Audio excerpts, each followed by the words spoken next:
Two seconds. Just got an alert from Twitter saying that we haven't got a premium account, so we can't stream.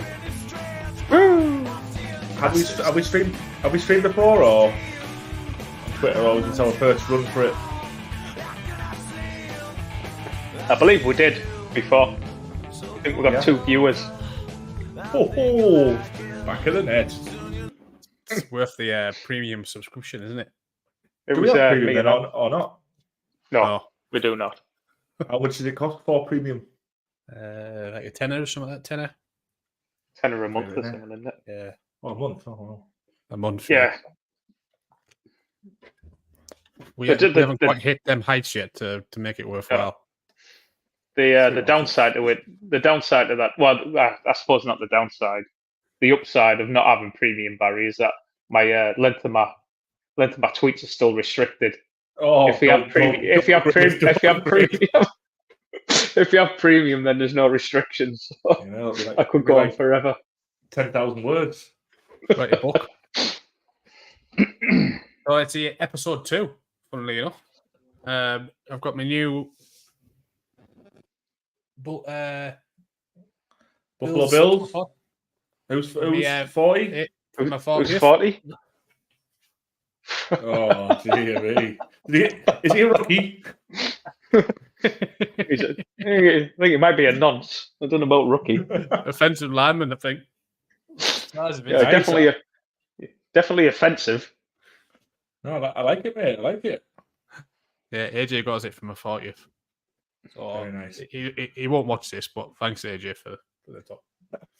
At least you have some common sense, don't I? Yeah. Are you sticking with the Bills, are you? Well, first of all, whoever my fantasy players are playing for comes first, as you know. Yeah. But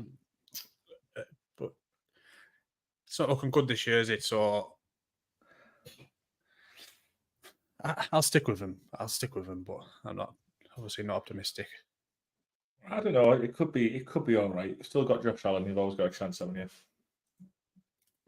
Yeah. Yeah, but I was looking at Bandy's sheet before, and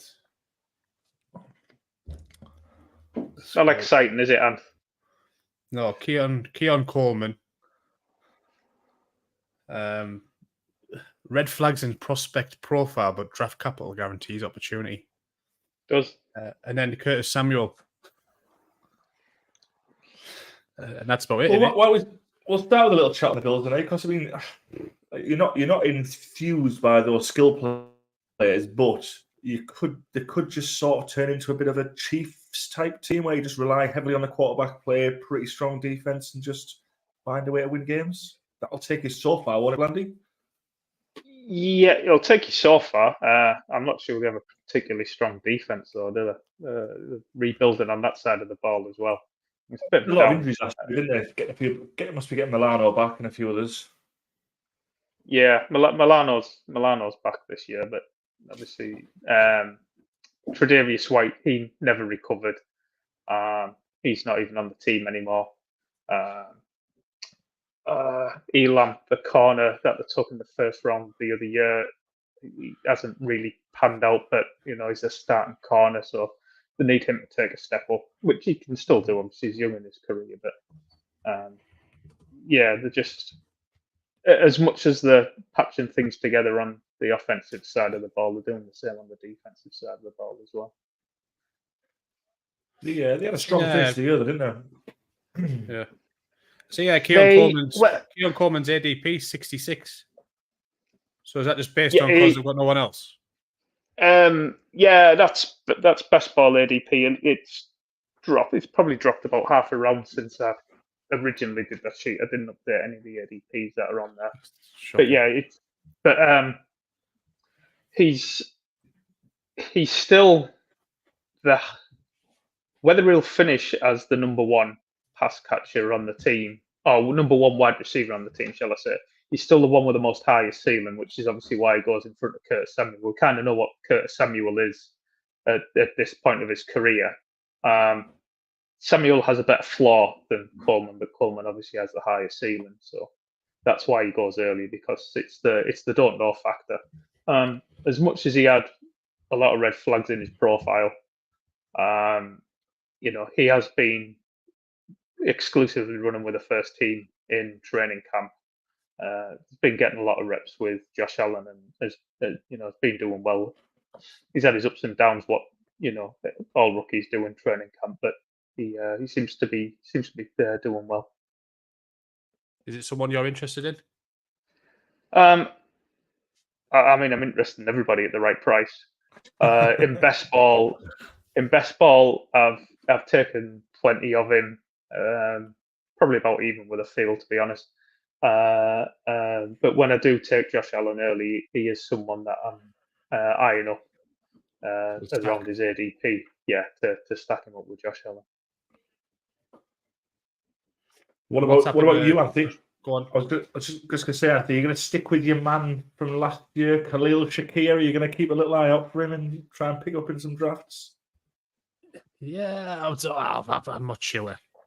I'm not sure about that. I think there's some promise there myself. I think it's one of those when you look at one of those stacked backfields, you know who's going to come out wide receiver one. If you just take a punt on someone late and happen to get forced away at the front, it's a big win, isn't it? So Gabe Davis is gone now, hasn't he? Yes. But where did he go?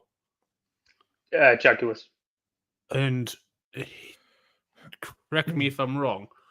Who else was it? Who else was taking Shakir was taking bits and bobs in the slot? Yeah, he was. Yeah, they had. Would they stick to that now? They haven't got much of a. Coleman will play outside on one side. Playing outside on the other side at the minute is probably going to be Mac Hollins. And then it's going to be Samuel can also play a bit outside as well. But Samuel and Shakir will rotate through the slot. Right. The problem is they all seem to want to play in the slot, isn't it, Blandy? You have obviously the player that's going to lead the team in targets as well is Dalton Kincaid, who primarily plays in the slot. He's listed as a tight end, but he's not. No, but he's a center of the field target, isn't he? Yeah, he is. Yeah. Where's Kincaid going in terms of tight ends? Kincaid is the tight end 4, tight end 5. Him and Mark Andrews go pretty much back to back with each other. So some drafts one will go in front of the other. Someone, the drafts will go behind. And I'm guessing Josh Allen's dropped down from previous years, has he?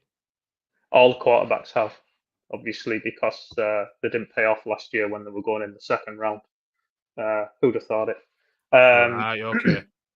Yeah. So when I take Josh Allen, I'm regularly getting him in the 4th round.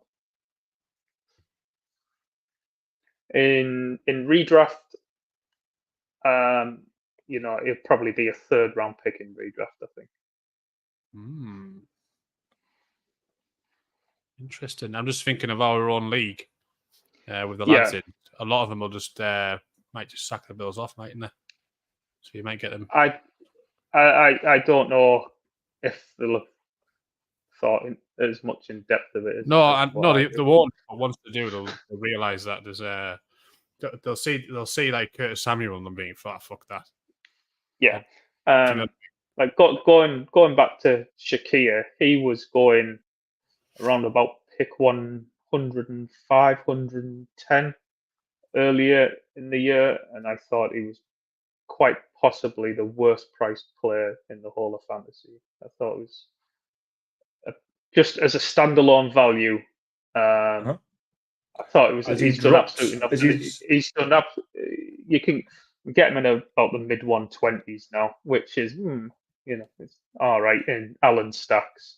But going 105, 110 for someone with his profile who's largely done absolutely nothing in his career. seem to be a bit unwarranted.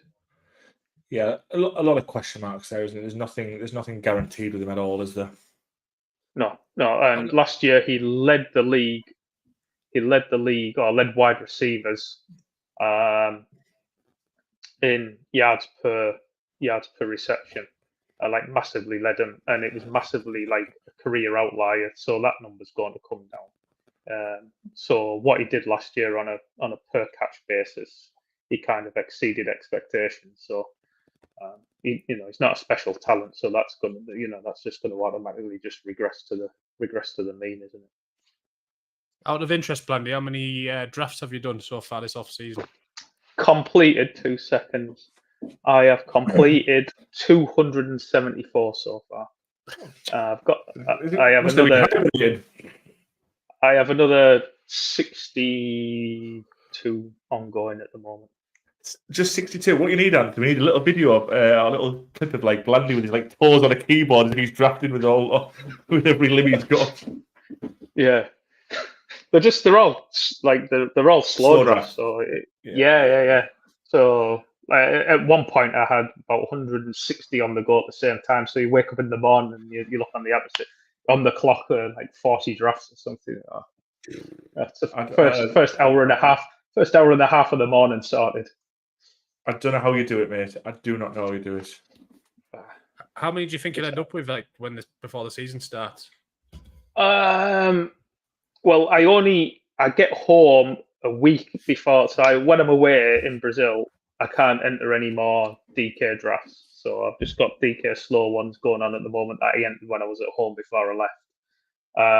So I've only got a week when I get home.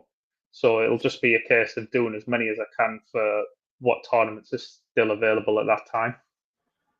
So it's still, they've got at the minute the $250 single entry that they have has only got about 100. It's only about 10% fill. So I'm hoping that one I'll still be able to do that one.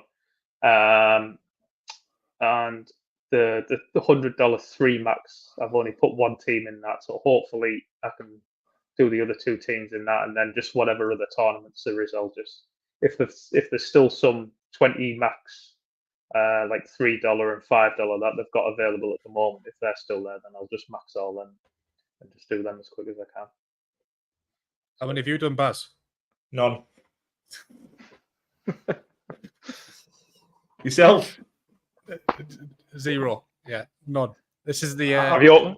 This podcast is the start of my season journey in the NFL. Switching your brain on time, is it? Yeah, it is. Yeah, getting that mindset. So, have we done anything to give you any confidence on the Bills, or not? The only thing I'm thinking of is like I think personally, like our initial reaction when I was looking, I was thinking, oh bloody hell, they're knackered, like.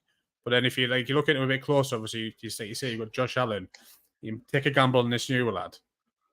Or you can go Kincaid and Josh Allen stack.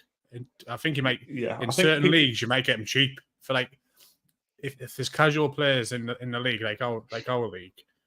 Mm-hmm. I think they'll just be put off by the setup.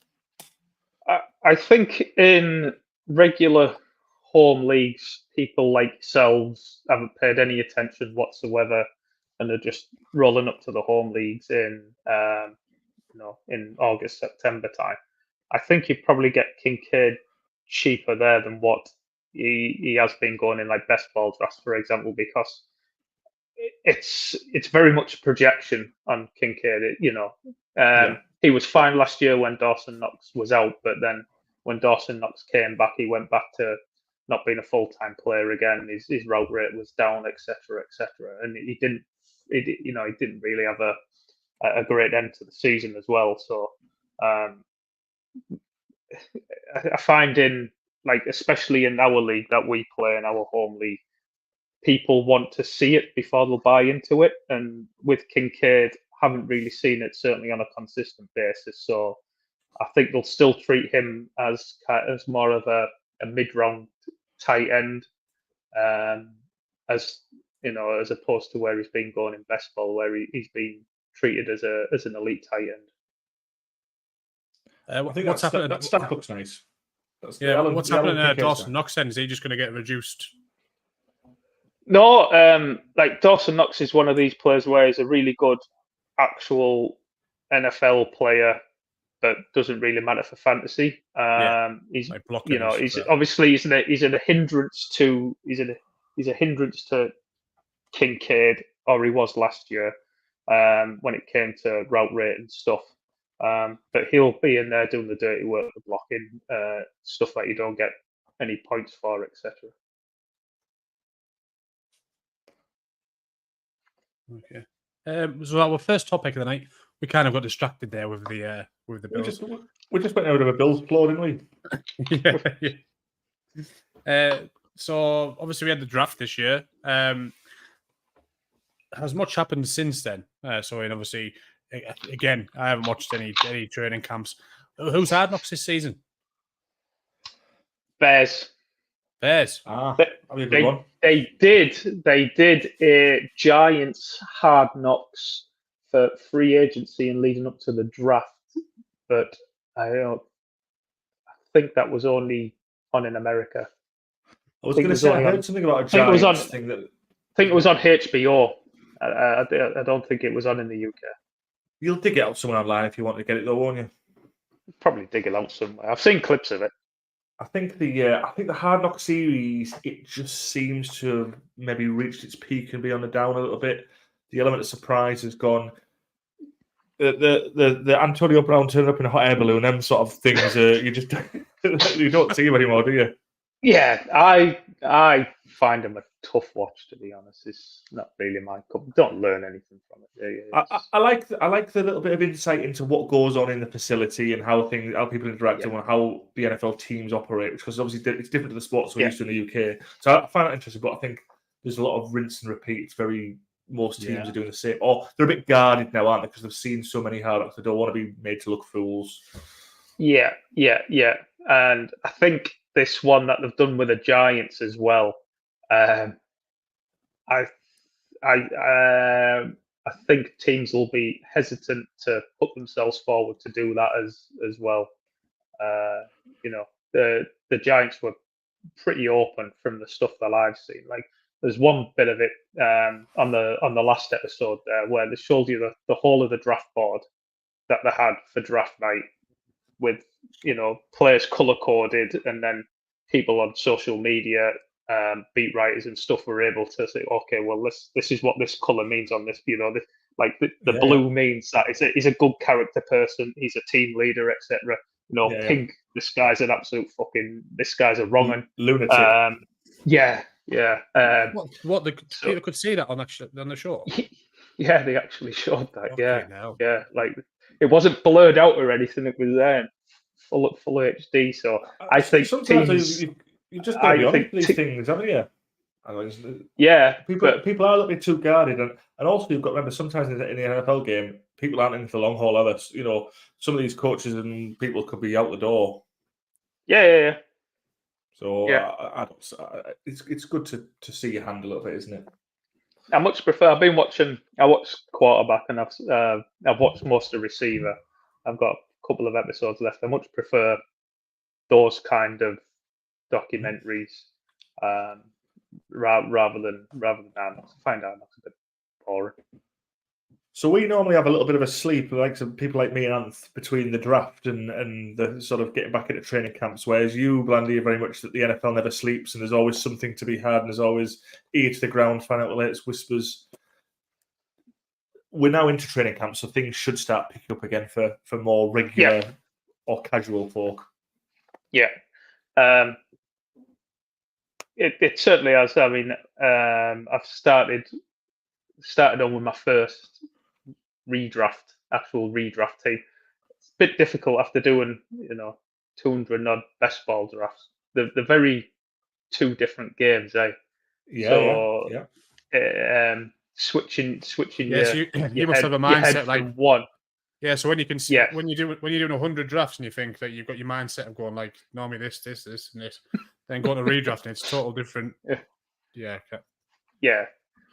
Like the the archetype of player that you would take in one, you might not necessarily take in No. another. I think it's in. hard enough in the season when I tried little bits and bobs of like DraftKings stuff last year. I was going to like do my redrafts, obviously normal stuff, then go to that and you're thinking, well, why is he up there? And it's just like total different. Well, that's completely different. That's another thing altogether. That's different. DFS as well. That's another thing altogether. Yeah. Which look forward to get back into that this year and losing some money. Should be good fun. We're very much in the hype season, aren't we? Where you'll see somebody catch a pass in training and nobody's tackling him, but the camera angle makes it look like he's pinned someone, cut the corner and 70-yard touchdown. Everyone's going, "What? This guy's wears no one's really trying to tackle him." Well, there was one yesterday, just a tweet that got put out of Audric Estime, the Broncos running back, broke through the line and absolutely smashed a safety deep down the field. And you think, fucking hell, that sounds pretty impressive. And then the video came out a few hours later. And basically, the safety had just stopped and he stood there. He made no effort to tackle him, and the guy just smashed. It was just stuff like that gets taken totally out of context, and like you say, all these. It's not just that as well, is it? It's these reporters and whatever else getting what impressions done there, and it's all that. Yeah. Everyone's trying to and you get all these videos of people doing one-handed catches, and all it like none of that stuff matters at all. Doesn't matter at all. Like nobody should be changing any of their rankings or anything based on like one play in a training camp. Based on one play. What you do want to know, what is important. The haircuts, exactly. That's is exactly which players are running with which units. So who's the running back to for this past week or so, the running back two for the Chiefs, everyone just presumed was Clyde Edwards-Helaire. McKinnon's gone. It's going to be CEH. Well, it would appear that it's not Clyde Edwards-Helaire. It wasn't, was it? It was the undrafted free agent. Yeah, from last year, from previous year. Deneric Prince has been taking all the second reps up with the first team. There was a press conference today with Matt Nagy, which basically said that so long when they're going to preseason games now, if he's learnt his protections, he's learnt his pass blocking, all the as we see it, like all the stuff that from a non-fantasy point of view that's important to teams, that's going to keep him on the field. If he's got that down, then it's pretty much going to be his job to lose that second string role. And obviously being the backup running back on the Chiefs is standalone value. There's not a great deal of value there, but if Pacheco goes down and the way the guy runs, is an injury waiting to happen, then that's going to be a very valuable role for the RB2 to step into. So it's stuff like that that's important that you should be changing your rankings for, not someone's made a one-hand circus catch. And again, just building that insight first. The Chiefs are quite heavy into their athletic stuff, aren't they? For the undrafted free agents and that. They'll go heavy into people who score well in things like the combine and physical metrics rather than college production or anything like that. That's it, because you get to a certain point in the draft, after the draft as well, where production, anyone that's kind of had any production metrics at college, they've all gone. They've all been drafted. So just take athletic players that are athletic that you might be able to mold into something. Because if you are able to mold into something, then we'll have already got the athleticism to be able to compete in the NFL. Yeah. So what do you make of coach speak and the press conferences during training camp? Do you think you get a lot of misdirection? Do you think you just get a lot of just the? I think there's a lot of good stuff. There's a new Twitter account that's come about. It certainly gained a hell of a lot more popularity this year. I think it was out last year, but I didn't see much of it. But it's called Coach Speak Index, and basically it's a guy. He's very good. He watches every single press conference. Gordon has gone back and watched every single press conference of every single coach, and ranks them. And he has like a reliability percentage. So, Sean McVay, I think it's like something like 90% reliability factor on injuries for his players. And then when he talks about how someone's going to be used, like McVay will talk about how someone's going to be used. He has like an 85%. So, and then there's some coaches where they're like, 50% reliability factor. So you can't say, well, this guy half the time's lying to you, so you can't really trust him. But this guy, 9 times out of 10, he's telling you the truth. So what he's saying is in fact true. It's a brilliant account. Where do these people find the time, Ant? The nerds, mate. They're basically the nerds. And probably autistic. Yeah. That's coming from 3 people guy's been on a podcast. Yeah, he's been on a few podcasts that I listened to this year. He's done the rounds on them as well. Because obviously he's very people that are into it as I do. Yeah. Stuff like that is ridiculously helpful. It's a tool, isn't it? It's a tool to just make some judgments on. Yeah. I think he's American, but I think he's French born. I think he's of French descendancy. I think if you've got if you obviously Reggie's called. If you're using it to speculate in terms of money, it's might give you an edge, mightn't it?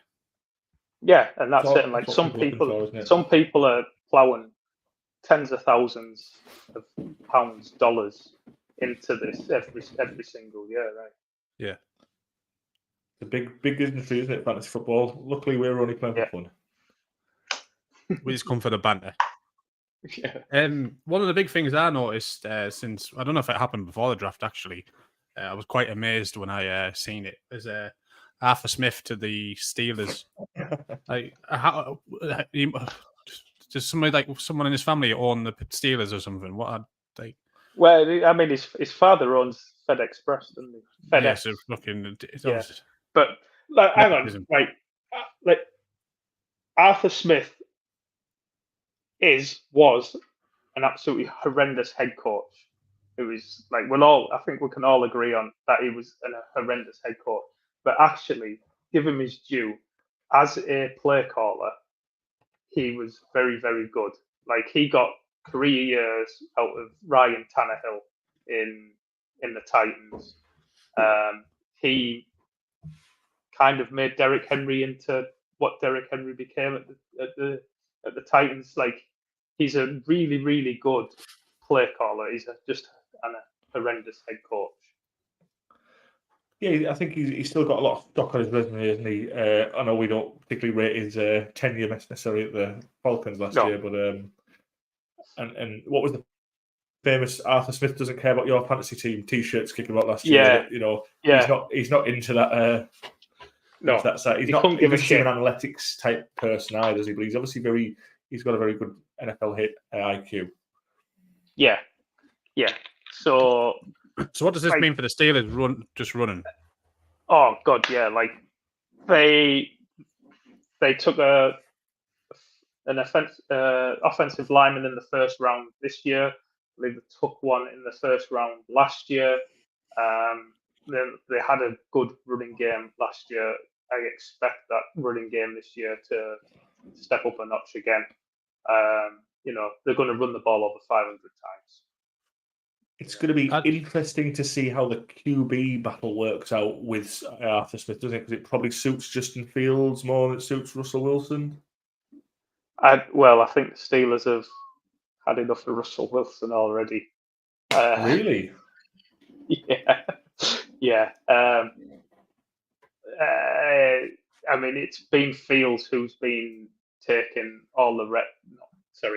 It's been Fields who's been taking the first reps with the ones, and then Wilson's been coming in afterwards.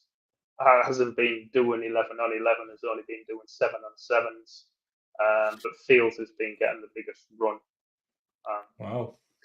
Because again, the little snippets that I've apparently Wilson on the first day of training camp woke up in the morning with a sore calf, so said he couldn't practice.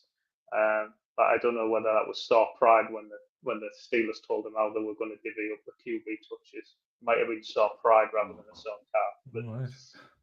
But, the snippets that I've heard in terms of style and coaching was Russell Wilson's not the most comfortable or doesn't like particularly throwing into the middle of the field. He's more of a out on the numbers. Has never been able to throw over the middle of the field.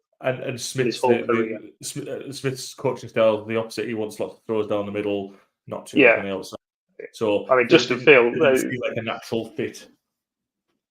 I mean, Justin Fields can't throw, so you've got Russell Wilson who can't throw at the middle, and Justin Fields who can't throw at all. So, but Fields can run. He can run, and it's going to be a very, very good running year. That's one thing you can absolutely guarantee.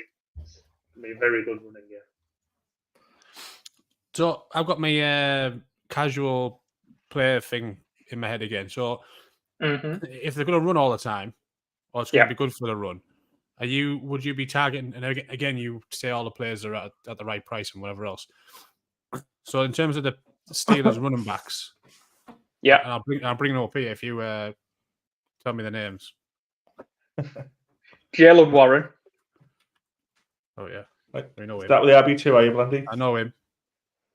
Najee Harris. The question is he still kicking about? Is he? He is, yeah. The declined is a 5th-year option, so this is the final year of his contract. He's saying that he had two good games at the end of the season, didn't he? He did, yeah. That was Warren.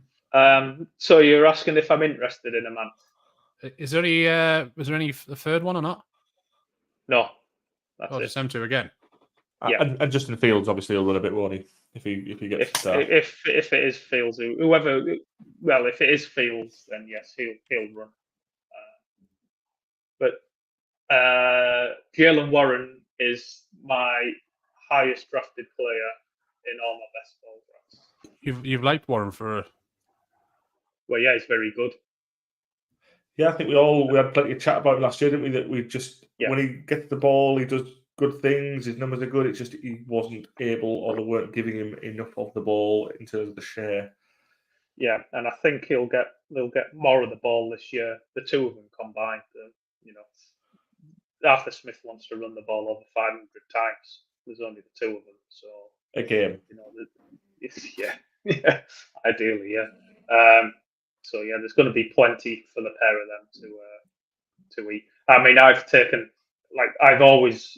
been a Najee hater, but the pair of them are going back to back in drafts. You can get them in the 90s, in the 8th round. End of the 7th, start the 8th round. What would it be in redraft?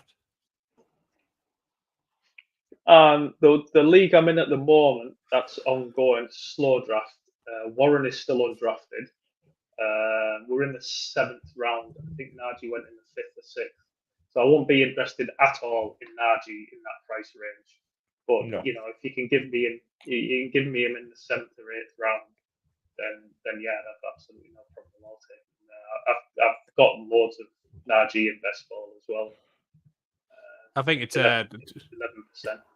I think in certain leagues they're not very. Jalen Warren's not very fashionable, is he? Do you know what I mean? No, he's. I don't know why, because he's but Najee's fashionable. Obviously, he's gone much earlier than Warren in this draft line. And at the moment, Warren's a better back between the two of them. I don't think anybody can debate that who's watched the two of them play over the last 2 years as to who's actually the better back of the two. Yeah, I think we've done plenty of analysis ourselves on that, haven't we? And again, just look at the ADPs on Fantasy Pros, and you've got Najee Harris at 23 and Jalen Warren at 30. Is that in running back rankings? Yeah. Yes. Yeah. So again, that's still quite a drag. You're saying best baller going back to back, but in sort of in just the PPR leagues, there's a 7-round difference in just in the running back table. 7 spots. Yeah. So yeah, Warren is someone I've got my eye on in all formats. Because both of them are up for both of their contracts. Oh no, sorry. Najee's contract is up at the end of the year, and I think Warren's contract is up for, or he's available or eligible for an extension at the end of this year. So it'll be interesting to see what they do. Well, indeed. I guess the other thing in this period of time to be keeping an eye out for is suspensions, injuries, and contract type issues. I know we don't get as many of the holdouts, hold-ins, whatever they used to call them, or what they used to do. No. They tried to stop it, having it through the rules and regulations, but you still get a bit of contract friction, don't you? With certain players. Yeah, well, CD Lamb's holding out, but that deal will get done. No bother at all. Who's got a big contract recently? Did Jefferson get one? Was that in end of last season? Yeah, Jefferson got one. Jefferson's got one. Amon-Ra's got one. Because they were sort of saying even though the numbers DJ Moore just got one as well. Even though the numbers are big, so again, everybody who gets a deal seems to get the new highest deal, especially if you like a Jefferson. But if you leave it another year or 2 years, the number's only going up. It's not leveling off or coming down. So if you want to tie them down like a Jefferson, tie them down 5 years, you sort of better doing it quicker. Yeah, that's it. Yeah, the Cowboys have put themselves in this situation by sitting on their hands because Parsons is up for a deal, CD's up for a deal, and Dak's on the last year of his deal, and they can't franchise tag Dak.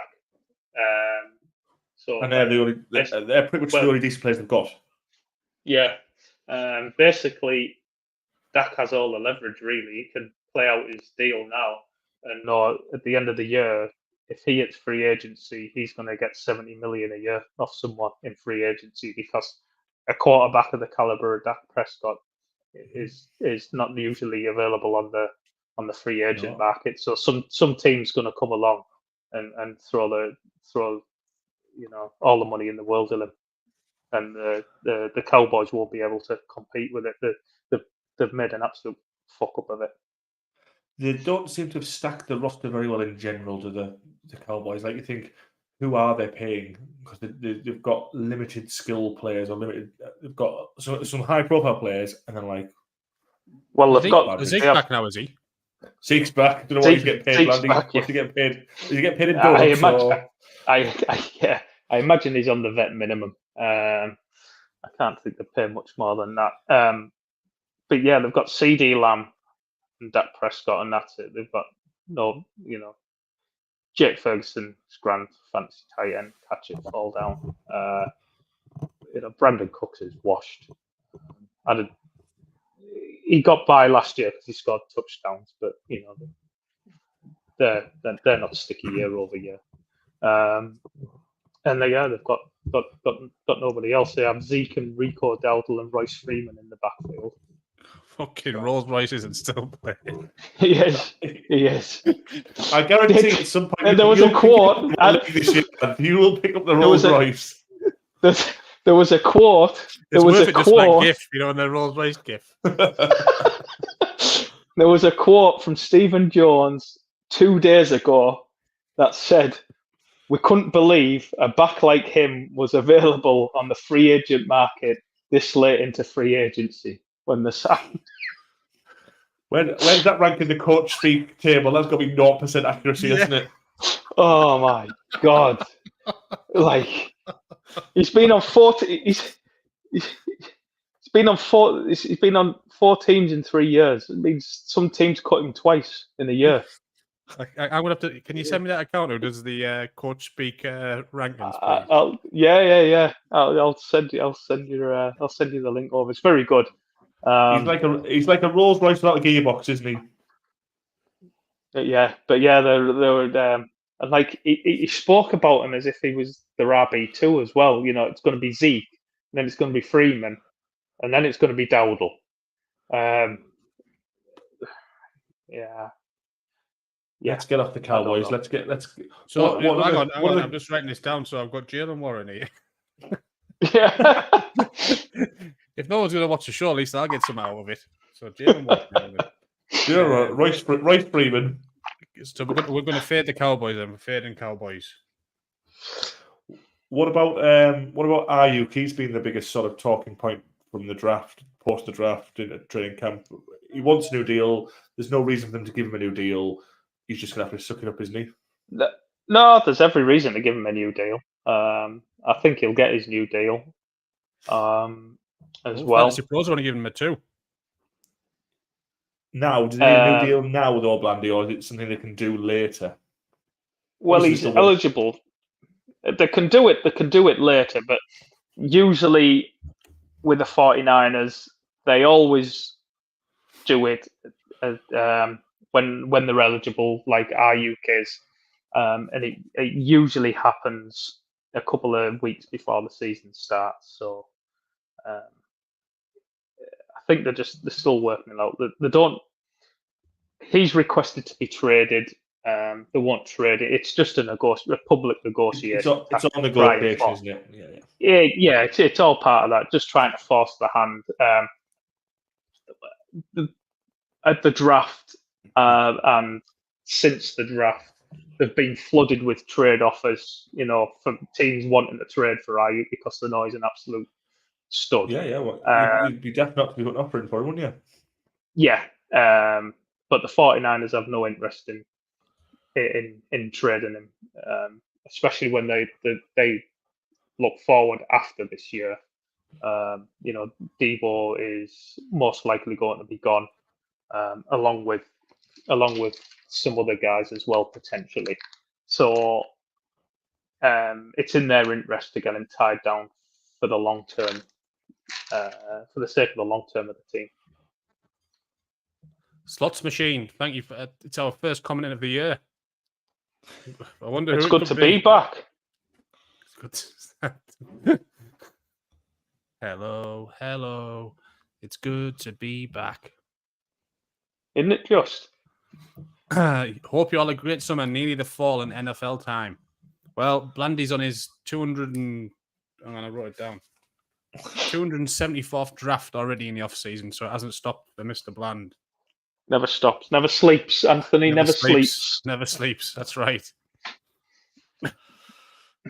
Nor do I when I'm setting my alarm at 4:30 in the morning to wake up. I was going to say you haven't got time to sleep, have you? With all these pigs pinging in your notifications. No. I tell you what, I make my picks before I go to bed, and then set my alarm to wake up in the morning and make some more. Madness. I tell you what, I was surprised to hear of. I think I heard it the other day. Jordan Addison suspension incoming for DUI. Yeah, sounds like I think they're both the same by league rules, but I think it was driving under the influence of drugs as opposed to driving under the influence of alcohol by the sounds of it. Now, the NFL won't. Quite possibly, Bit of green. Well, he wasn't driving per se. He was in his car and he was passed out in his car with his head on the steering wheel at the side of the road. Technically, he wasn't driving, but this is his second traffic offence in a year. So even if the NFL don't act, which it probably will, it sounds like the Vikings are going to suspend him himself anyway. But neither the NFL or the team will act until any legal case is sorted out, which is how these things play out. The bit that I heard was that he sort of put his hands up and said, "Look, I'll just have to take it." Yeah. Caught guilty. Yeah. I'll take any push that comes my way. And I think he previously been caught driving 140 miles per hour or something like that. He just didn't. He didn't strike me as the type. I know that's probably very judgmental or whatever, but he just he seemed like a young kid who was, got his head down, played the game rather than someone who was a bit of a maniac. Yeah, well, his excuse last year for I think he was doing 155 mile an hour in a 40 mile an hour zone was that his dog was sick and he had to get him to the vets. Yeah, well, seems legit. Yeah. But it's a bit of a blow because I quite liked him as a player. I think I had him last year in one of our leagues, and he was a good number 2 to Jefferson.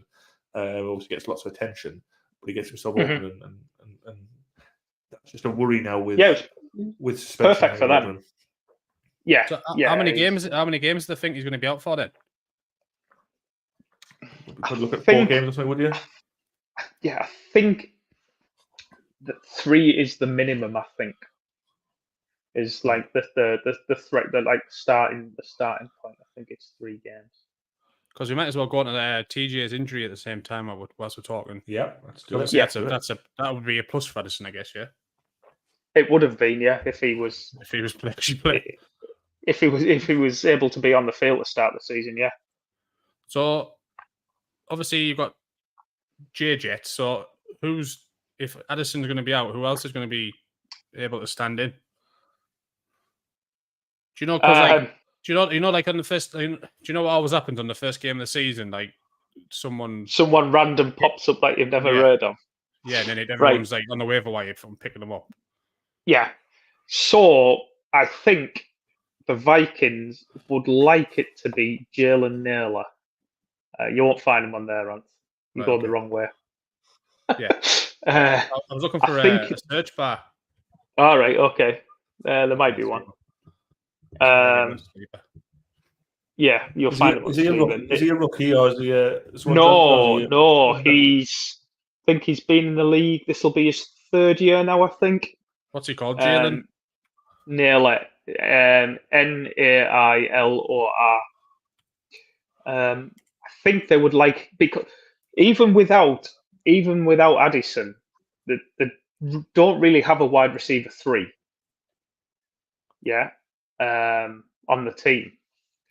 So I think they would like, that's him. I think they would like him to win that 3rd receiver spot. It's probably between him and Brandon Powell. Powell is their kick punt returner. He played a bit last year. Naylor was injured for a lot of the year last year, which is Didn't they have a spell the Vikings where they just played the same offensive plays snap after snap after? There was no rotation whatsoever. It was Jefferson. It was Addison, it was Hawkinson, and it was Madison. And they just didn't rotate. Because Kevin O'Connell comes from the Rams. He comes from the Sean McVay coaching tree, and McVay doesn't like to rotate because he likes to get mismatches against the defensive personnel. So if you substitute, then the defense is allowed to substitute. But if you keep all your players on the pitch and they can't then substitute, and if you can change your players to play different packages with the same personnel, then you're an advantage against what the defense you step ahead. And also, I'm guessing gas out the defense a bit as well. It does that as well, It does that as well. Yeah. So that's why they like to do that. But yeah, they don't really have a wide receiver 3. They would like it. I think they would like it to be Naylor, but he's got to win that job. We might get into a scene here where you look down the field and they just draw a circle around Jefferson and leave everyone else open, because who else are they going to throw it to? He already gets double teamed. You might as well start triple teaming him, like, yeah. I mean, he'll still come down with the ball, won't he? So it doesn't really matter. For a moment, right, I was starting to get excited, thinking, "Oh, hang on, I'll write these 2 down as well, and I might have a look at them come draft, just for a little punt. I like a little punt. Who doesn't?" Mm-hmm. And then I realised Sam Darnold's gonna be the Yes, Sam Darnold will be the quarterback. Yes. Why? Yeah. Why? Great question. Great question. Just ease McCarthy in, really. That's it. Hawkinson's going to be out now. Addison's going to be out. Do you really want to put your rookie quarterback into a situation where his only weapon, like Baz said, is probably going to be triple teamed? It's not the environment to let him sink, is it? I think again, Vikings is going to be a difficult watch early on until they get those players back and get into a bit of a groove. And they're probably realistic to realise as well that they're not a competing team this year. So we don't need to push it with him. We can just let him come in when he's ready, and if that's when Addison's back on the field, and Hawkinson's probably going to be more mid-season as to when he's back on the field.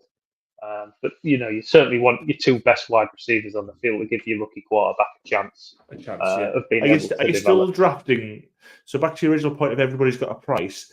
Are you still looking to draft Addison and Hawkinson to think, if I can get them lit up towards the end of the season, it could win me some championships? Or are you just saying the price is too rich given that they're missing Hawkinson, I don't think people realised how bad Hawkinson's injury actually was.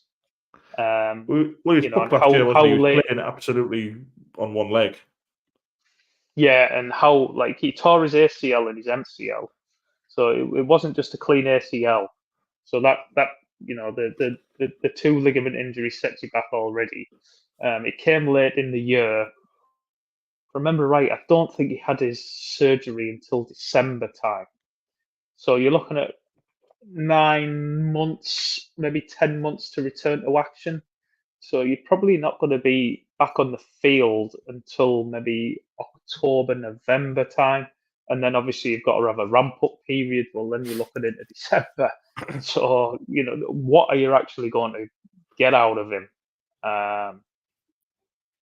So to answer your original question, no, I haven't been drafting much Hawkinson at all. Let me check here. TJ Hawkinson, I've taken him 7 times in 274 drafts. So, and that's just when he's fell a long way past his ADP in those drafts. In a casual league, again, people are going to fall in this Justin Jefferson trap, aren't they? Yeah, let me have a look. Do you know what I mean? Because if it's Justin Jefferson, he's going to get taken. But he's a stud, isn't he? Yeah. I have no bother at all. I have no bother at all taking Justin Jefferson where he's even with Darnold in the first round. Yeah, no Darnold's he's useful enough to get it close enough to him, and you get it close to him and catch it, isn't he? Look at Jefferson, who we had thrown the ball to him last year after Cousins went down. Still went over 1,000. He only played 8 games. He went over 1,000 yards. He had Nick Mullins. Yeah, but if they haven't got any Addison, they've got no Addison. They've got no TJ. They've got Darnold. Like Barry said, they're just going to crowd Jefferson, aren't they? Surely. Well, no, because you can get players free releases. That's what good coaches do. We get players free releases. You've got Aaron Jones coming in at running back, haven't they? I mean, that's a little bit of an upgrade. Well, yeah. So, again, that's a negative. That's a negative. They've got no running game. Hey, we weren't saying that about Aaron Jones in the playoffs last year when he was dominating the 49ers. Yeah, love to see it. You do. He ran all over him last year in the playoffs. I know the Packers lost, but they couldn't stop Jones. No. What's your general approach, Anthony, with players who are injured? When you look at your redraft league, you've got these players who are injured. Say, I don't know, Hawkinson. The information says he's missing 7 games. Are you staying away from him? Are you trying to bench stash him? What are you thinking? Well, it depends how much prep I've put in. And if I know he's going to be off. But you've done your 1 week's prep, and you know he's injured. I've took risks before. It always backfires. I don't know if that's because I'm unlucky or what. But I've picked up injured players before, thinking, in week 5 or 6 or something, he's going to come back. But it never fucking seems to happen for me. See, personally, I try and stay away from if there's too many question marks, whether it be injury, suspension, whether it be lack of talent, lack of quarterback, lack of team, you don't know where they're going. If there's too many question marks for me, I just think you're just creating a headache that you don't need. It's difficult enough sometimes when you're picking your roster and you've got a few decisions to make. Don't give yourself any harder decisions. That's my general philosophy. Yeah, I'm going to take that approach this year. I'm not messing about this year because if you can get off a good start and get the first few. Well, saying that, I won 5 games in a row last year and didn't make the playoffs. There's a massive difference. There's a massive difference between returning to play, an injured player returning to play, to an injured player returning to performance. Massive difference. Yeah. So especially like these players that are coming off multi-ligament injuries, I'm just I'm quite easy just to let them go. Let somebody else have the risk. Yeah. Tazza's back for the 3rd season. Thank you, Tazza. I absolutely love the profile picture, mate. Has he just switched his account? Has he just switched his account from his slot machine account? Has he? He's about as subtle as a brick. He's got about 20 YouTube accounts. Surprised he can remember all the passwords for him. You haven't wrote down in a notebook, I'm presuming slots machine is Hammer. I'm presuming. No, it was Tazza. You could be wrong. Have you missed anything? Yes, you've missed absolute loads. Don't look at it because there's some absolute pearlers in there. As we called them in season 1, nuggets. There's plenty of nuggets in there. Tazza. Nuggets. Yeah. There's 3 fucking nuggets on the screen. There's definitely 3 nuggets here. What about then another one for you, Blandy?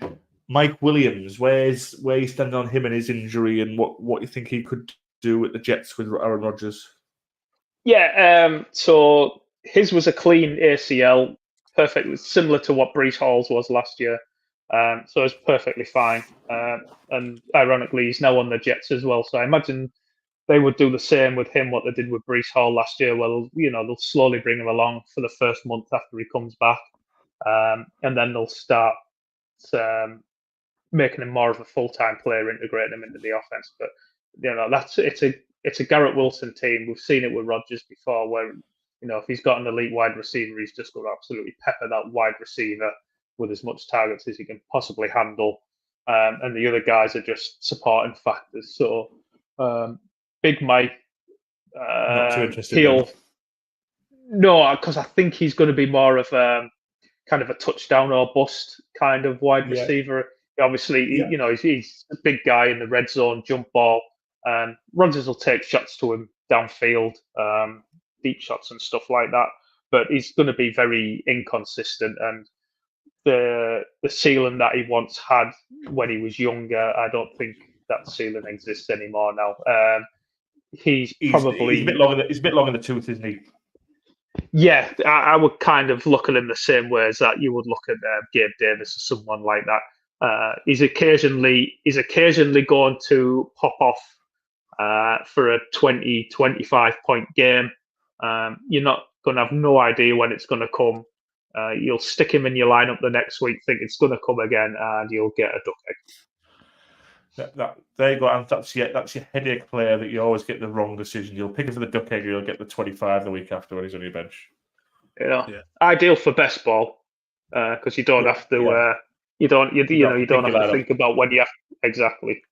But yeah, he's not someone I would be particularly interested in redraft. 30-year-old player coming off a torn ACL, secondary receiver at best in on his team. Question from Slots Machine. As always, I will interrupt when the question comes in. Mm-hmm. What's our thoughts on Big? That's your job. That's my job. What's our thoughts on Big D and Kamara? To be honest, 2 RBs we haven't touched on yet. Well, I'll start on Kamara. He's going to be playing behind a bottom 3 O-line this year. Last year, he had 185 rushes. Of those 185 rushes, 6 of them, only 6, went for longer than 15 yards. Of those 6 that went for longer than 15 yards, what do you think his longest rush was on the season? 16. Very close, Barry. Give him an extra yard. Okay, then. His longest rush last year went for 17 yards. I'm impressed with that knowledge there, Barry. That was very close. I was impressed. So, because I remember these stats. However, that's one side of the argument. Flip it on the other side and say, okay, his running numbers are not great. What do we want like out running backs? Catches. How many catches has he had a game? He averages was he over 100 and something catches last year? No. Derek He Carr, had 75 catches. 75. But he missed a few games Yeah. as well. So He did. Derek Carr, bit of a dump off merchant, bad all line, scrambling, dump it to Kamara. He could get you five plus catches a week. What happens with this new OC that they've brought in? The OC they had last year was right. We've got 3 wide receivers on the field. Run as far down the field as you can, and then when the O line can't protect, Derek Carr's just going to dump it off to Kamara there because he can't throw the ball deep. They've brought in Clint Kubiak, who's from the Shanahan system.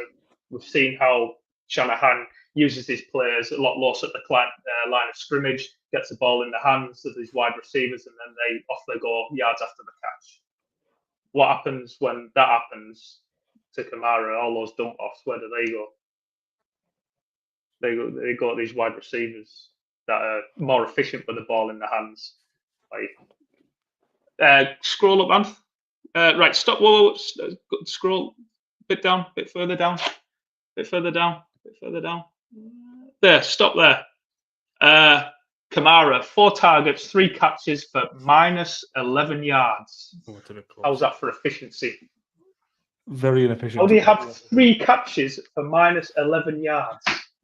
Because you're getting wiped out in the backfield, I'd imagine, if you Because it's not very efficient. It's not very good. Consistent PPR performer last year, slots machine records. We're not playing last year. We're playing this year. We're playing this year. He's on the decline. He's going to be 30 years old. Yeah. All I'm saying is, for me, that he's got a price, and I'm not totally against him. It obviously will depend on where he's. I wouldn't mind a late. He's going similar. He's going to be going similar place to Henry, isn't he? No, by the looks of it. No. Like I say, I think he's probably at ADP. He's probably not. He's not what I'm interested in. But I would keep half around. What round's he going in, Brandy? Best ball is going in 6th round. In redraft. Let me have a look. I think he's already gone in this redraft league that we're in. Let me see if I can find where he went. I would imagine redraft he'd probably go in the 4th or 5th round. And where's Big D going?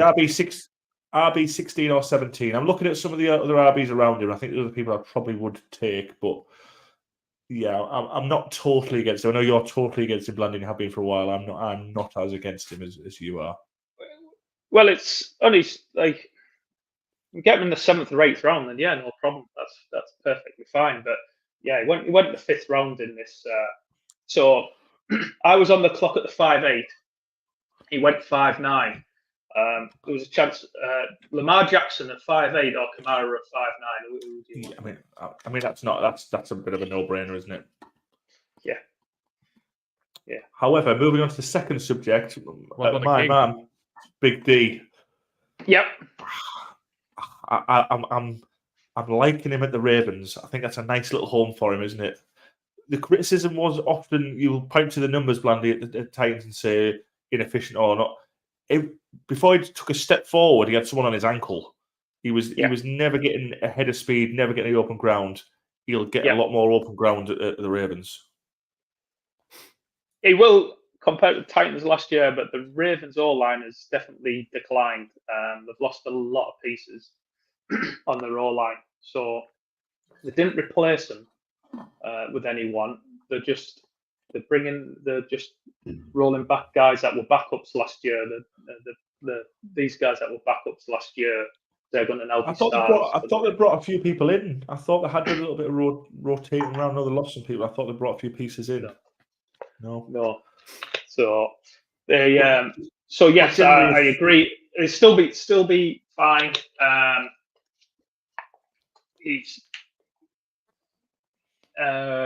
It comes down to cost, doesn't it?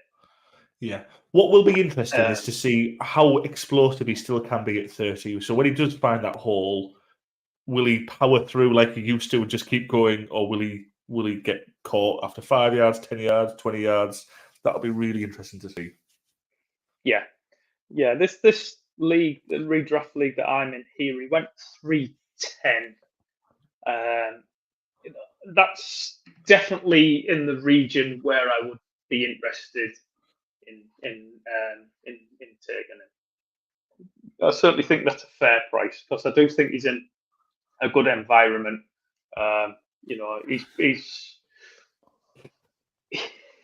He's probably good for at least 8 rushing touchdowns. We give him half a rushing touchdown a game. 8.5 rushing touchdowns. I think plays a full season. I think he'll you can lock him in for that. Then it just depends how much they want to ride him. I think he a is lot of 30. They're going to want casual redraft leagues. People will see the King and then see the Ravens, and they'll think they'll get excited. I think they'll spaff the pants, won't they? And they'll want to take him. Yes, please. Yeah. Yes, please. Yeah. We'll be fighting over him in our league. We will be. Like the Titans had no chance of reaching the playoffs without riding Derrick Henry. So their whole offensive plan had to go through Derrick Henry, where the Ravens make the playoffs every year without Derrick Henry. So, how much do they actually want to use him during the regular season?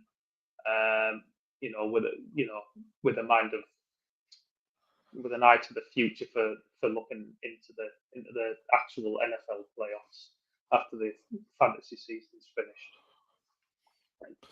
You had a little bit of discussion, didn't you? I noticed on Twitter or X about Keaton Mitchell and what we think from him coming back. Obviously, he looked a very good player, very explosive, and then had a bad injury. Do you want to give us a bit of a summary of the back and forth discussion? I think someone was sort of very pro Keaton Mitchell. You were sort of saying, be wary because he's coming off an injury. Will he be? Yeah, they were saying Keaton Mitchell and Devin Achan are the same player, and like Keaton Mitchell and Devin Achan are not the same player at all. Mitchell is he fun player, but UDFA, so the Ravens have got nothing invested in him. He was good in a small role last year, but he's only a small back. But he did look very good, though, didn't he? He looked like he looked like he was trending up from that player you can sprinkle in to start using him as a genuine committee back. Yeah, but he was never going to be a bell cow. He was never going to be a bell cow back. He's never been able to do that. Where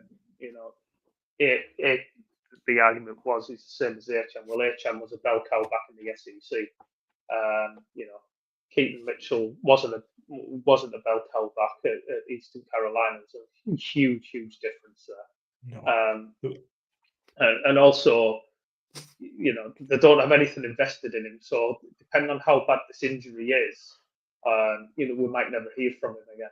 Because we've seen it all the time where someone gets injured, team has nothing invested in, and then they just end up cutting him. It's all about how he can recover, doesn't it? If he's young enough. If his body can deal with the injury and get back, then he's got every chance of doing. He's certainly got a chance on that point because the more athletic you are and the younger you are, the higher chance easiest come back. Full recovery from an injury. Obviously he's very, very athletic. That's why he ended up as a high priority free agent for the Ravens, was because of his athleticism. But yeah, I wouldn't expect to see anything much at all of him through the fantasy season this year. No, he's not one to be drafting, is he? Just generally hope he recovers and like to see him again because he was a fun player, wasn't he? Yeah. DeAndre Hopkins has just got injured. Oh, was he? Yeah. Badly, do we think? Can't stretch a job or 4 to 6 weeks. Oh, right. Strained knee. Not ideal, it is it? No. Just a quick mention for J.K. Dobbins there, poor lad. He'll be putting his hand up to say he's fully fit. What he does that every year, doesn't he? I'm fully fit, I'm ready to go. And then he runs like he's got a leg in plaster. Well, to be fair to him, I mean, he is in leading the running backs for the Chargers in training camp. So see how he gets on. He's got his running mate with him. The Gus Bus has gone there as well, hasn't he? Gus Bus is there. Yeah, he's there. Do they come as a pair? He's not yeah, I think so. He's not practicing at the moment, Gus Bus. Oh, I'm not getting involved in anywhere where Gus Bus is. I'm not getting involved with any running backs where Gus Bus is ever again. Fucking nightmare. That fingers burnt story, is it? Fucking hell. Anyway, so we had 2 other people on our shortlist for these are, well, Rice is suspended for that. Was he speeding and pissed up and all that? No, he was street racing. Street racing, was he? Right, okay. Street racing, cleaned out a load of cars, injured a lot of people. But so there's a civil case in December, I think Street it is. racing, fucking hell, man. But he hasn't got an official suspension yet, has he, Blandy? So again, this NFL sort of weird way of acting and being a bit slow. He's still at the moment just able to roll. Yeah. So they let the legal case play out first before the NFL will act on any suspension. That's how they act. So there's a civil case, I think, in December, but the NFL are not bothered about civil cases. They don't act on them. So then the legal case most likely will be after that. So as far as the fantasy season is concerned, as each day goes by with nothing happening with this legal case, it would appear that he's not going to face a suspension during the 2024 season. So he's an absolutely ridiculously good price at his current cost if that remains to be the case. So he's gone in the 5th, 6th. You were able to get him in the 7th round earlier on in the year when people were freaking out about the suspension that was cut. Yeah. If you remember, we had plenty of debates last year about Chiefs receivers, and I'm always, if I'm worried about getting his fingers burnt on, I'm always one who stays away from Chiefs receivers because I just can't trust who's going to get the ball. I can't stop drafting Rashee Rice at his current price. Take him every time. I think he should be a 3rd round pick. If you want to give me someone who I think should be a 3rd round pick in the 6th or 7th round, I will continue to bite your hand off. So what have we got? What are the Chiefs dealing with at receiver? They've got Rashee Rice. They've brought in Hollywood Brown, haven't they? And then they drafted another speedster. Xavier Worthy, yeah. So you've got them 3. Fastest guy ever to run at the combine. So again, straight away, this is everyone's going, he's a new Tyreek Hill because he's fast. That's what they're sort of saying, isn't it? Which is not going to be true because there's only one Tyreek Hill. But yes, again, Andy Reid scheming him up, getting him some space, getting the ball. Speed kills, doesn't it? If you can get the corner and the edge. Yeah. But do those 2 players have a bit of a downturn on Rice though, Brown and Worthy? Where Brown's. Is he good? He's reasonable, isn't he? Is he? Sure. I know he's bounced around a bit, hasn't he, from the Ravens, the Cardinals, but he seems to feature in highlight reels on the red zone reasonably often. I don't know, he's maybe not consistent enough for your stats and your numbers and your fantasy, but he seems to. I think he's fine. As far as the Chiefs are concerned, he's an upgrade on MVS. So I was going to say he's the Stone Hand Mark II, isn't he? Yeah. I get Barry's point though, because the Chiefs just seem to you think you've got it all sussed out where they're going to target and all that, then Mahomes has a fucking different idea. So if he or Andy Reid has a different idea. Mahomes absolutely hated his life last year playing with the receivers that he did. And won the Super Bowl. Yeah, and I think Andy Reid absolutely hated what they did last year as well. So they're like, "Fucking, we're not doing this again." The way they speak in press conferences and bits and pieces like that, it sounds like they figured out how to beat the two high shells that defenses have been playing against a lot of the good teams, where taking away deep shots, making you play dink and dunk underneath, etc. And we're going to go back to the fun Chiefs from a few years ago, where Mahomes is airing 50-yard balls down the field. So hopefully that's the case, because that's when the Chiefs were exciting to watch. So this could be the year we. Yeah, this could be the year we. Right, like Hollywood Brown. You got Hollywood Brown. You got Hollywood Brown, Rashee Rice, Xavier Worthy. They're a massive upgrade on Kadarius Toney, Sky Moore, and Justin Watson and MVSR. It's completely different world. Do we never have to see Kadarius Toney ever again? Yeah, you'd be unsurprised to know, Barry, that he was in the injury tent at practice the other day. But can the NFL, the Chiefs, just not move on and say no? Like, this guy's an absolute buffoon. Well, do you know where he's been playing a lot of his time in practice? Punter, running back. Yeah. He's been playing a lot of running back because he can't run routes. So they said, "Well, you are actually pretty good when we get the ball in your hands." But you can't catch him because you always drop interceptions. So we're just gonna shove it in your gut. Just gonna place it in your hands. So then hopefully you don't drop it when we place it in your hands. He is a good player. He is a good player with the ball in his hands. He just could never get the ball in his hands because he couldn't catch the fucking thing. But he's dead. He's ridiculously shifty in space and stuff like that. So he's not going to be a full-time player. They're going to have little small packages for him. He's not going to be a fantasy relevant player. No. But you see Andy Reid gets bored as fuck with they're at the goal line, and rather than with 2 yards out, rather than just give it to Pacheco and let him run up the middle. No, we're going to run some fucking fancy trick play because, I'm Andy Reid and I can, and, just run the 2 yard.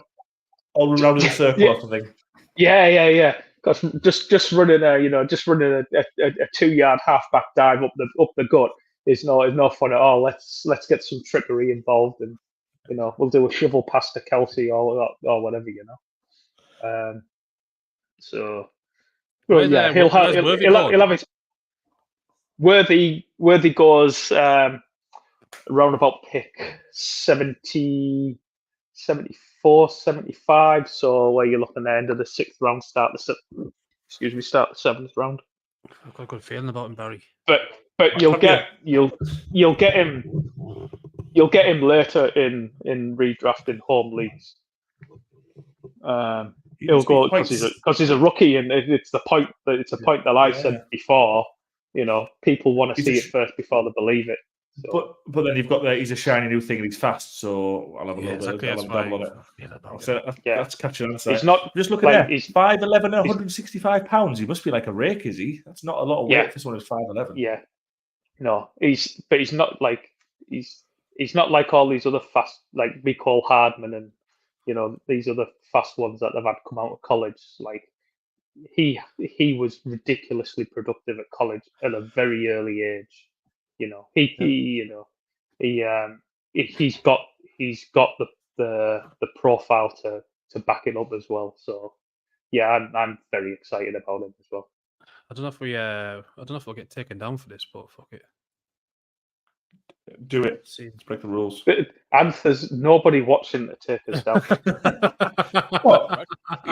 Roger Goodell. Roger Goodell's not firing any questions in. Try and get John Ross's 4-2-2. Oh, it's a bit. Here it goes. Oh! Again to try and get John Ross's 4-2-2. Does that mean 4.21? Here it goes.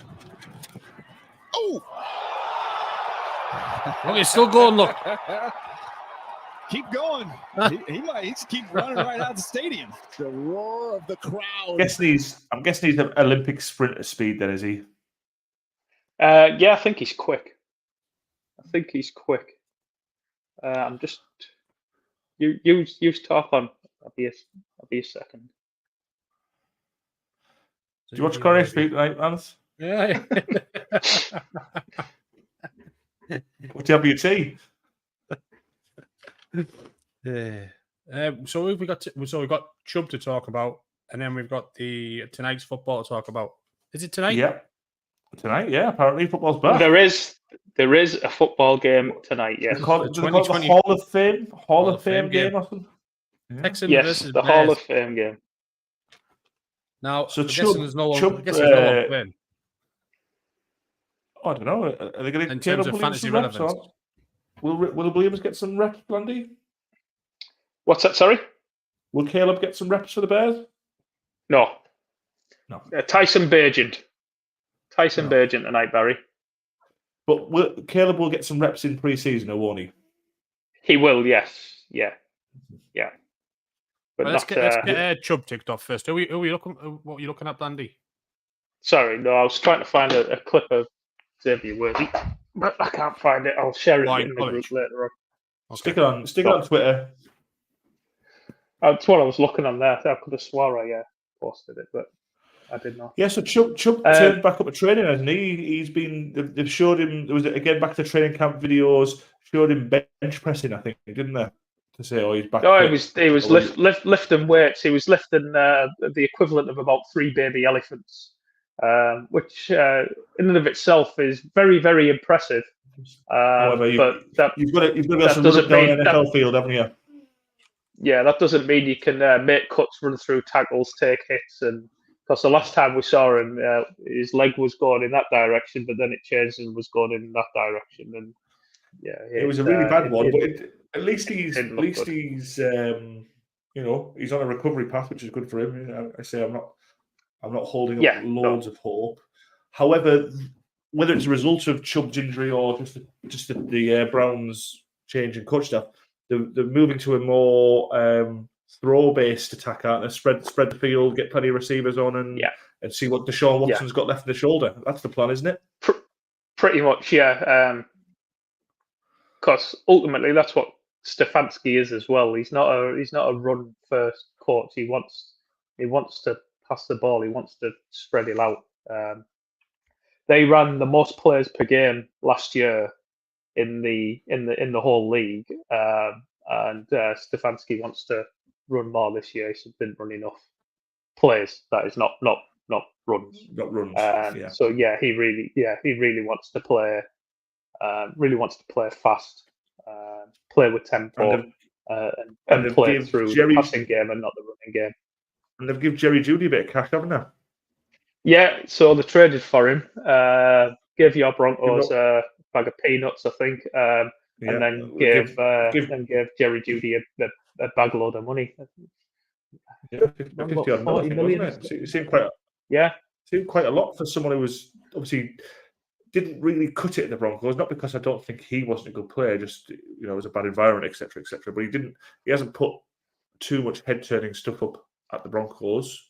But he's still a former first round wide receiver, very talented, isn't he? Yeah, I think he was a bit misused as well with the Broncos. No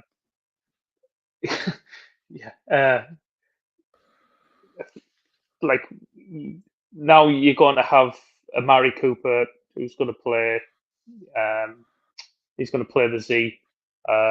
Probably Cedric Tillman will play the X, do all the dirty work down the field on the line on his own, and then you're going to have Jeudy with a lot of free looks in the slot where he doesn't have to beat man coverage. He can just play play against zone, which is what he's good at. Trying to beat somebody off the line is not his strong point. See all these flashy videos during the off season of him, running routes and stuff. But his reputation was his draft reputation was a slick route runner, wasn't it? That's what he always said. His footwork, his route running was outstanding at college, but that hasn't been seen too much at Denver. Like I say, lots of mitigation for that, and I don't think it's all on him. But get the ball in his hand. Yeah, I think his slants, things like that seems like a good little plan for him. I think his route running. I think his footwork is very good, similar to Calvin Ridley, who's another one. You see all these off-season videos and moving ridiculously fast and look dead shifty and that. But when you're actually running routes, you have to be at a certain point at a certain time in the progression. And it doesn't matter how quick you move your feet. If you can't move your feet to the right tempo or to be in the right place at the right time, then it doesn't really equate to much, does it? Slot machine question. We touched on it a bit earlier, but I was saying, where's he been? We've done this one, slot machine. Yeah, Ruster holds fields off all season. Well, he's not at the minute. He's not.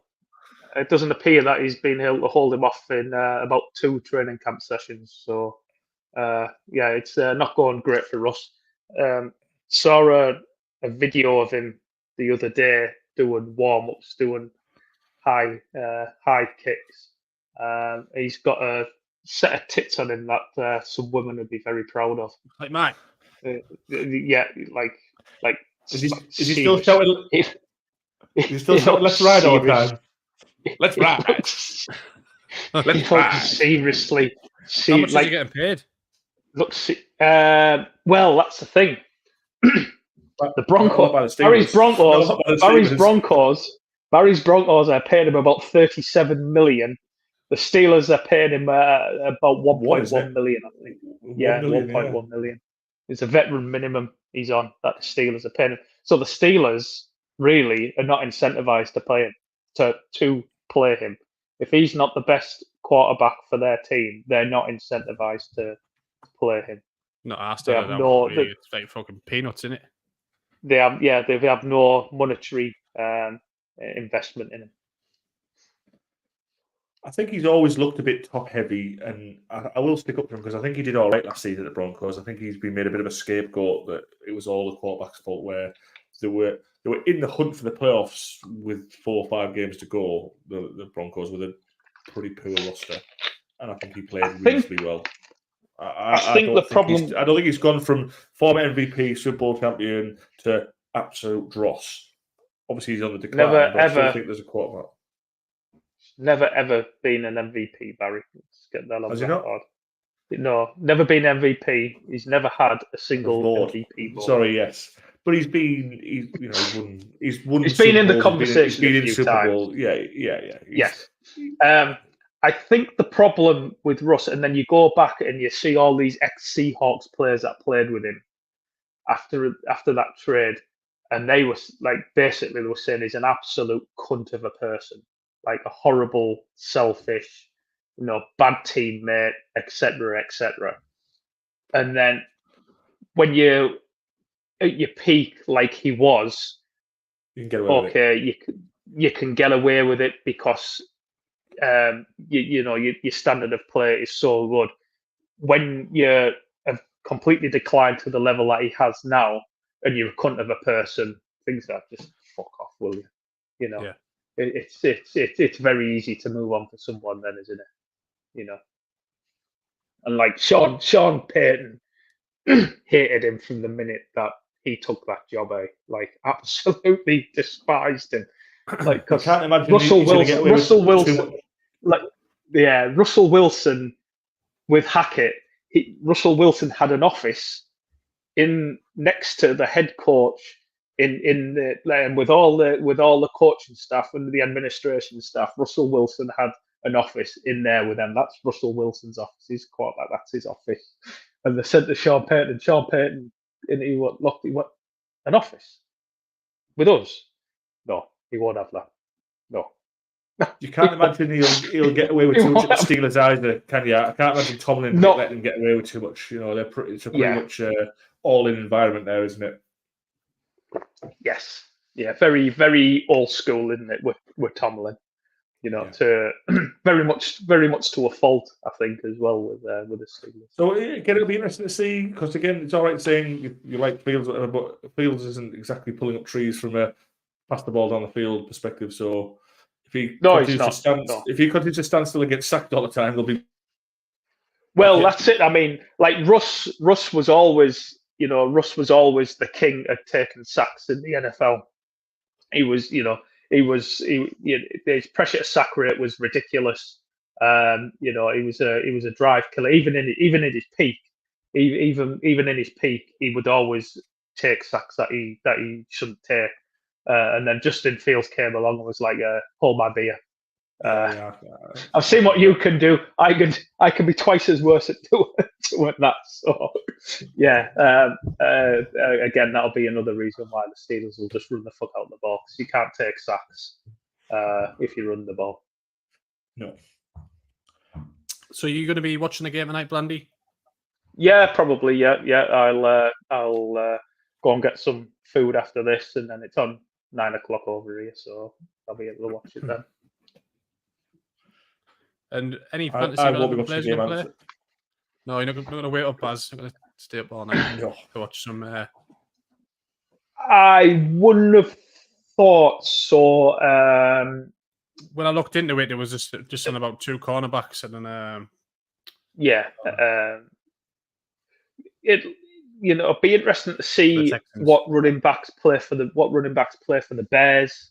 I think that'll be interesting, because there was some chatter earlier in the off season from beat writers saying that Khalil Herbert might get cut by the team, which doesn't really make any sense at all, because it's on the last year of his rookie deal, so it's costing them absolutely nothing. And it doesn't matter whichever metrics you want to look at last year. Like, Khalil Herbert was better than the running back that they've just given a shitload of money to in DeAndre Swift, who wasn't very good at all last year running the ball. He's a bit of a head scratcher. So that always seemed odd. Since training camp started, all that chat has gone away, because I think they realise Khalil Herbert might actually be good at football. So it'll be interesting to see which running backs they do actually roll out, because they have Swift. He's not going to play, obviously. They've got Herbert, they've got Roshan Johnson, and then they've got a couple of other guys as well there. So Travis, they're going to be a big hype team, the Bears, aren't they? Just not this game tonight, but in general, they're going to be a big hype team going into the season, because they've had a lot of roster change. They've had some good, what looks on paper, good drafting. Generational quarterback, some good wide receivers in there. And also the poor team to hopefully a playoff team, aren't they? Excuse me. They're all and also they're the Hard Knocks team as well, aren't they? So they always get a bit of extra unnecessarily hyped up as well. Yeah, in the casual leagues. Yeah. So it'd be interesting to see if either Roshan or Herbert play tonight. I don't expect they will, but trying to figure out what that what the order of running backs is behind Swift in the backfield is something to bear in mind, because I don't think Swift's particularly good.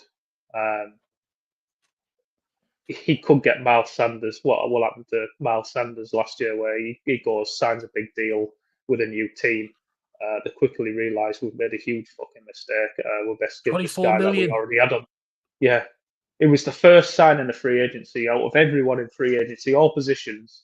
Like, free agency opened, and within about 90 seconds, Bears have signed DeAndre Swift. It was the first one announced. So obviously they made it a priority. He flashes some brilliance, and he does it for a short spell, but he's definitely not consistent. He seems to have injuries and just total meltdowns in games, doesn't he, as well? Yeah, if memory serves me right, he wasn't starting back. He wasn't starting back for the Eagles, but then he either came on in week 1 or came on in week 2 and had some big numbers, and then just fell off a cliff again. Yeah, and obviously the team fell off a cliff, didn't they? Is there any chance to do when DeAndre Swift was at the Lions and he was doing all the running, and then was it Williams who was just like fucking falling in with it every time? Yeah. Is there any chance that same scenario here? We're using one of these two. So he's a bit. Yeah, like Roshan maybe is a bit bigger, but Roshan's more of a passing down specialist, even at his size, than an actual between the tackles Pounder. back. Which again is one So of, yeah, that's one of Swift's strengths, isn't it? Catching out the backfield. it is. Yeah, it is. That's it is something that he is good at. But you've had 2 teams in 2 years now that have given up on him. The Lions got rid of him before his rookie contract had expired, which is very rare to happen. And then I the think Eagles didn't have, the Eagles didn't have to pay a lot for him. They got a lot. Did they get a pick? They gave a pick up, but got a pick back on the compensation commissioner thing. So I think the Eagles didn't actually. It was a bit of a free hit for them, wasn't he? Yeah, it was. They brought him in. They had to look at him, and then had to pay him, and they were like, "No." Didn't off. Yeah, off you go. No, thank you. And the Bears are like, he's 24 million. Yeah, how much do you want? How much do you want? Yeah. Wouldn't it cross your mind thinking, I wonder why they don't want him? Yeah. Don't always think like that, do they? That would have been my thought, yes. No. So it's it wouldn't. You'd probably look at 10-15% chance of it happening, but I think what happened to Miles Sanders last year is potentially in play for happening to Swift again this year, because I do think Khalil Herbert's actually a good running back. Well, he's a good rusher. He's actually. He's a small back, so you kind of think, well, he'll be good in the passing game. But he's not very efficient in the passing game at all. But running the ball, he is good. So that there is a chance of that happening, but you say 10-15%. But it's always worth knowing who the RB2 is, even if that doesn't play out. As you said, Swift's not the healthiest of running backs, so there's always a chance he gets injured in season, and then you need to know who the RB2 is to potentially pick up off waivers, etc. Okay. Anything else to round off? Are we going to do one next week? Or we're going to wait till Don't see why not. closer? It depends. What's your Wi-Fi going to be like, Blandy, next week? I can certainly try. I mean, I'm in the hotel When do you go now, back on the rig? It's grand. Maybe Monday, maybe Tuesday, something like that. Yeah. So. Well, let's give it a try for next week, eh? You need to get Starlink, don't you? We're planning on getting it. I think it's outside the budget until we get a sponsor. We're planning on getting it before the end of the year. It's in the plan to be installed. They're doing the prep work for it now. See if you can get engineering stuff for it. Say you'll do some testing for him. We've got it on one of our vessels, one of our new vessels. That had it, that trialed it basically, and they were happy with that. So they rolled it out on all the other vessels. So we're planning on getting it. Like I said, it's supposed to be installed before the end of the year. So we'll see. Be ideal. We'll see. But he's releasing a mobile phone, isn't he? A Tesla phone. Is he? He is, yeah. I'll have one of them next week. That's connected to Starlink. You get free Starlink with it, don't you? You get free. Yeah. You get free Starlink. You get your X account premium for nothing. Bits and bobs like that, isn't it? For the amount of traveling that I do, and working in the middle of the sea, it might be something I actually look into buying for myself. To be honest, I need to have a look to see how much it is, etc. But it's something that's that I'm the new Starlink Mini's 80 quid a month, which sounds like a lot, but what's that for? It's almost like an iPad sort of size. All right, okay. The actual transmitter or receiver, whatever it is. Yeah. It's almost like a little sort of iPad sort of size right thing. Just carry around in your bag. Yeah, it'd be interesting to see what it does for And you get phones God and knows stuff. what speed. I pay about 60, 65 quid anyway for my phone anyway. Yeah. But Yeah. then when I'm in Brazil, I get charged $5 a day for roaming data as well. So, or when, Fucking hell, yeah. What's not me? obviously not when I'm offshore, but when I'm onshore, I'm going to be onshore 5 or 6 days now. So that's 25, 30 quid Then on the top 30 of quid what. down, yeah. Yeah. We'll see if we can get sponsored by him. You know what I mean? Oh well, yeah. I'll I'm have a sure word. he'll put out a tweet. Give him a ring. Give him a ring, Ants. Hey, Elon, we've got 95 subs. Fancy. Got 95 subs. None that ever tune in or listen. And the 25 ones that of do them are are the the same same Have we not person. lost any, or?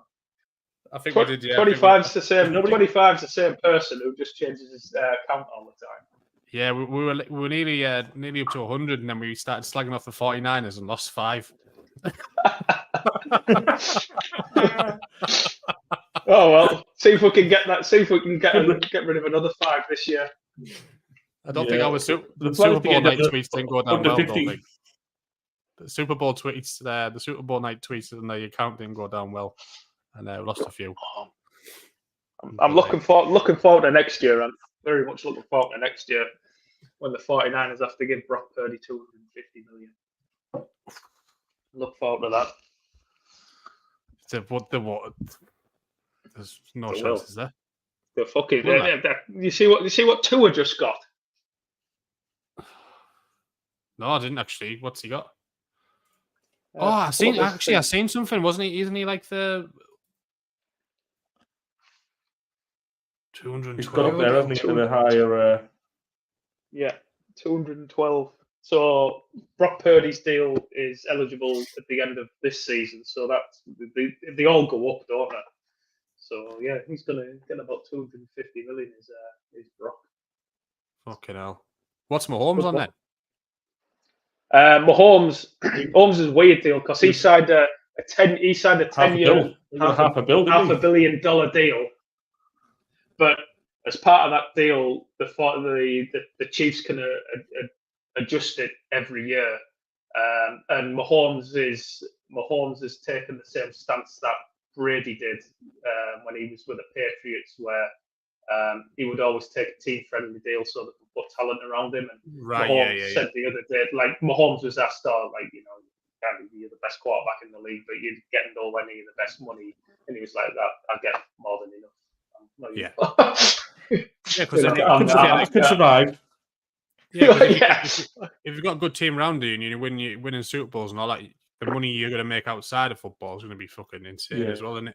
Well, like you've signed a $500 million deal. I mean, even the money that you're just going to make within football is it's more than enough. So he was like, no, he says I make more than enough. I'm fine. One day, lads. Good luck to these guys getting new deals. Season 10. When we're in season 10, lads, and we've hit 1,000 followers, we'll get something. Well, hang on. We haven't hit 100 yet, and we're in season 3. So 1,000 in season 10 is a bit ambitious. We're already starting season 3. Come on, we might catch fire. You never know. Never know what's around the corner. But anyway, I've enjoyed that anyway. Steakhouse, Sam. That's what's around the corner. I've enjoyed myself tonight, and I've written a few things down. So the wheels are starting to go into motion now. Absolutely, we're getting into training camps. We're getting into some friendly games out. We're starting to get more information week in, week out on Blandy, aren't we? Yeah, we're not far away. We're not far away every day. Kickoff. Nope, we'll try next week, and then we'll try a draft maybe, and then if your connection goes, me and Baz can just muddle through a draft. We can cock it up, can't we? We can cock a draft up. Yeah. And then you can evaluate it for us. Yeah. No worries. Tag us off on the Twitter account. If what are you going to do it on DraftKings or something? You might as well play for money, Ant. Yeah, I guess so. Yeah. You put some money in one of your. I'll get the account. I'll sign up on the. I'll sign up on the desktop so I can share it and whatever else. Yeah. And you pull the dashboard and everything up on the desktop. We'll do it there. I'll sit back and I'll let you two do it, Right. I'll just nudge you. Say you might want to look You'll have a big red you might button that want- you overrides need- says, don't pick Kamara. No. I'll just say you probably want to take a wide receiver at this position, lads, or you might want to take a QB at this position, or you might want to look at taking, and then I'll let you pick which players you want. Yeah. Sounds Our like a goal plan. for the season is in our redraft league, we have to finish in the top 3. Get into the playoffs. Get into the playoffs and then have a fantasy front office final at the very end. That's our goal. That sounds like It's a long way away, Anthony. I know, but that's our way goal, away. just so we can boast to the lads. Okay. Right. It's been a blast. Enjoyed it, gentlemen. I need to catch up See you next week. everything I've missed. See you Stay safe, later. Andy. Enjoy steak. Certainly will. Adios. Hang on. There we go. Wait a minute, watch back. Like, share, subscribe. Peace.